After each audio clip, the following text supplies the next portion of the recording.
Welcome to Reasonable Faith. It's the podcast of reasonablefaith.org with Dr. William Lane Craig. I'm Kevin Harris, joining Dr. Craig in a discussion of God's omniscience today that has been criticized by an atheist writer who says that there's a particular aspect of God's so-called omniscience that disproves God.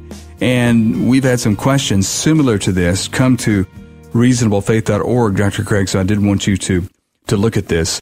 And the problem under the title Omniscience and Learning, in a nutshell, is that since God knows everything, he can't learn anything.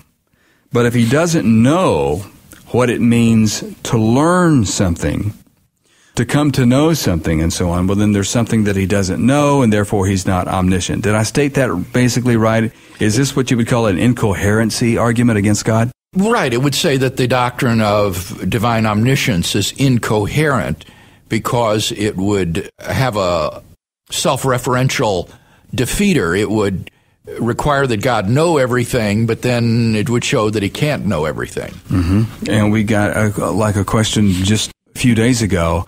Can God create a being equal to himself in every way, equally omniscient to himself? And if he can't, well, then he's not omniscient. And if he's not omniscient, then God must not exist, and so on. First, let's just look at this. Would you hold, then, that God can't learn or come to know anything in his nature? Well, actually, Kevin, it's interesting. On my view, I think God can learn things. So I would deny in this argument, as it's stated here, the inference from the premise. There was a time when God was in a state of not knowing, and then the statement, God has not always been omniscient. I don't think that follows. It doesn't follow that God has not always been omniscient from the fact that there was a time when God was in a state of not knowing something. Now, why doesn't that follow, Kevin? Well, very simply this. If God is in time, then there are tensed truths. That is to say, there are propositions which have verbs in them that are in the past, present, future, and other tenses. And therefore, these propositions change their truth values as time goes on. For example, it was once true that Columbus will discover the New World. A little later, it was then true that Columbus is discovering the New World. And as time passed, it became true and is now true that Columbus discovered the New World, past tense. So what that means is that if there are these objectively tense truths that change their truth values from going from false to true, that God, in virtue of being omniscient and knowing all truths, will come to acquire new beliefs. He will learn new truths. Namely, as the proposition Columbus discovered America switches from having the value false to having the value true, this now will come to be believed and hence known by God. And so a God who is in time will have a knowledge that is constantly changing. He will have a knowledge that is constantly growing, or we could say learning new things as new propositions become true. So far from entailing his non-omniscience, God's omniscience would actually entail that his knowledge will be changing and constantly being added to as new truths come into being. Some people may be thinking that you're saying that God didn't know that Columbus, for sure, would discover America, and he came to know that when he goes, oh, look. No, that's not what I'm saying. I'm saying that before the event, God knew the future tense proposition, Columbus will discover America. But he didn't know the proposition, Columbus discovered America. Because that was false at that time. At the time. Yeah, that was false at the time. So that proposition switches truth value once Columbus has made his discovery. It goes from being false to being true. And since God is omniscient, and omniscient means knowing and believing only in all truths, God must come to believe that proposition now. And he will no longer believe the proposition, Columbus will discover America, because that proposition has now become false. It used to be true, but it isn't any longer, so God won't believe it anymore. So, you see, God does learn new tensed truths all the time because he is omniscient. Omniscience entails believing only in all truths.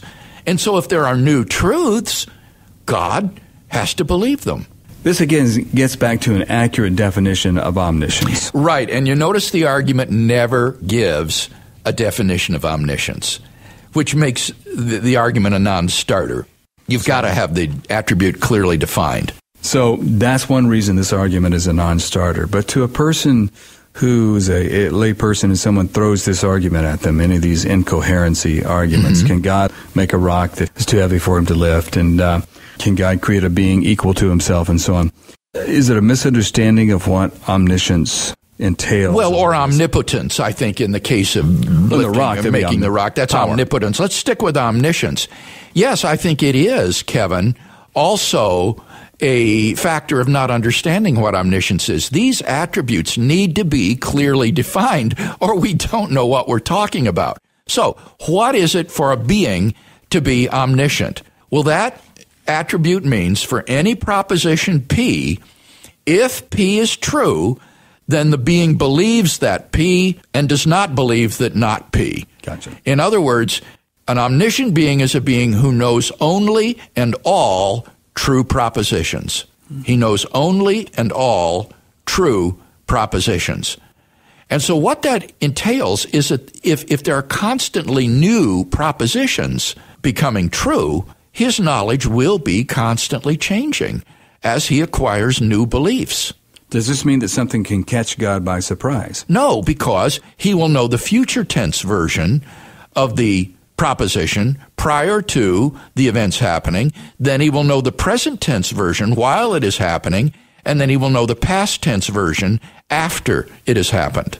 This is so good, Bill, because people need to get past third grade Sunday school theology. I know. I mean, these are sophisticated considerations and need good philosophy and good theology to work on these issues. Right, and it shows, again, Kevin, that what might on the surface appeal to be a powerful objection really evaporates once you understand the concepts that you're talking about. Okay. Now, I would like to point out another problem with this argument, if I may. Premise 3 says, a being's omniscience entails that it has all experiential knowledge. Omniscience entails that a being has all experiential knowledge. That, I would say, is false.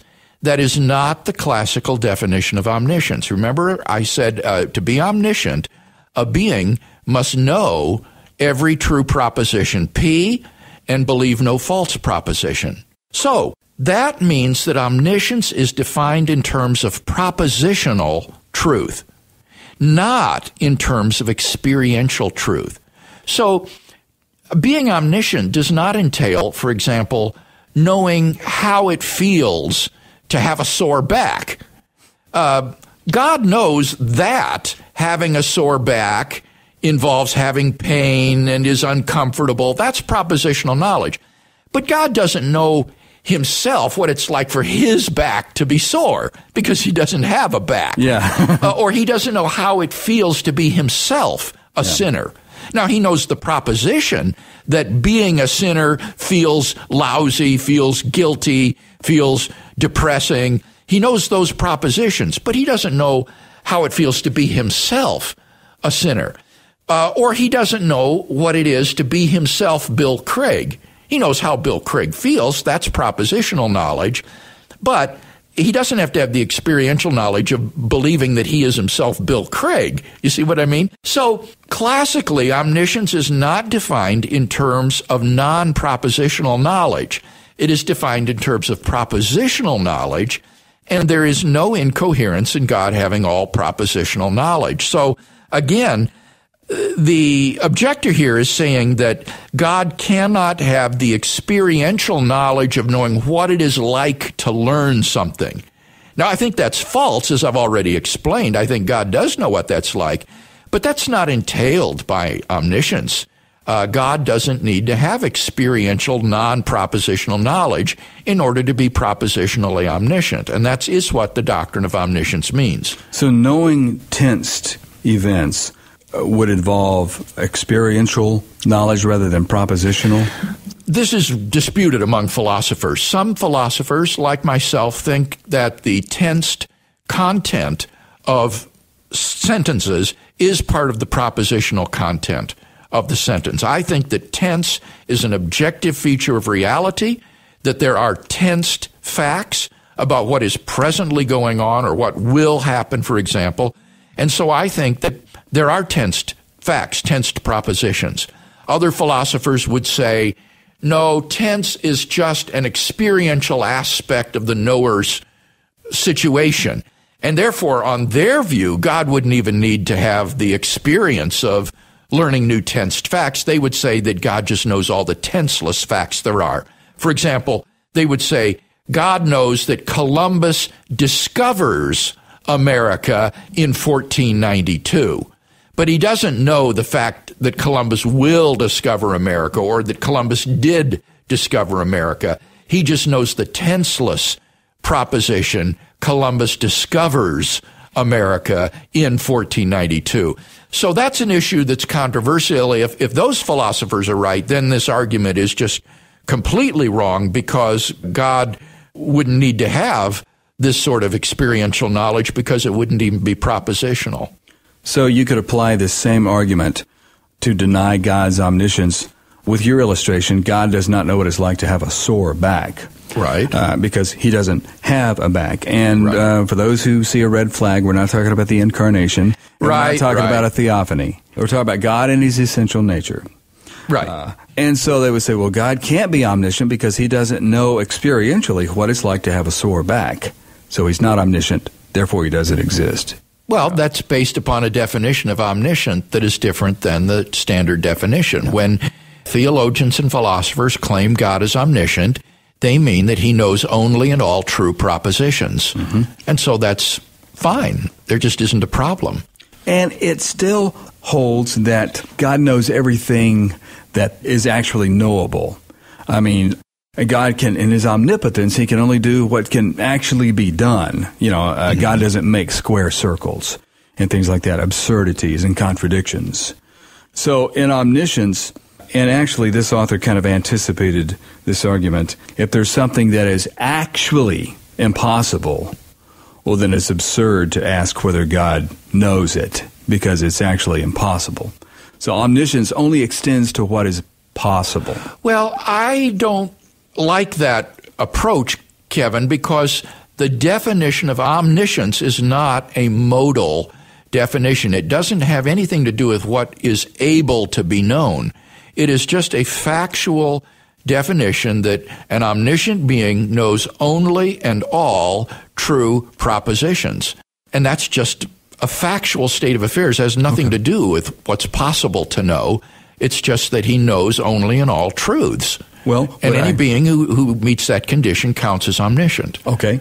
Now, was my analysis correct, though, about omnipotence, that all the power in the world couldn't create a square circle because it's nonsense? Right. Omnipotence is a modal property. It's a property about what one is able to do. And in that sense, it's different than omniscience. Omniscience is not a modal or dispositional property, but omnipotence clearly is. It has to do with one's abilities. Thank you for making that distinction, because personally I've kind of confused the two when it comes to omniscience and omnipotence, and there are some variations within the attributes that we could kind of chase down, some nuances. Yes.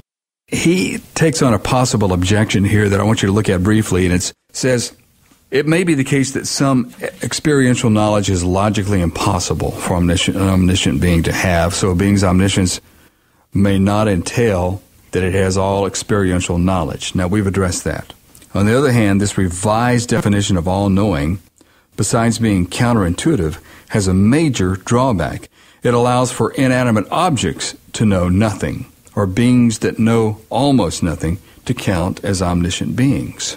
Rocks and grains of sand cannot know anything by definition, so they would know everything that is logically possible for them to know, so would count as omniscient on this revised definition. I agree that the definition of omniscience is not what is logically possible to know. As I said, it's not a modal property.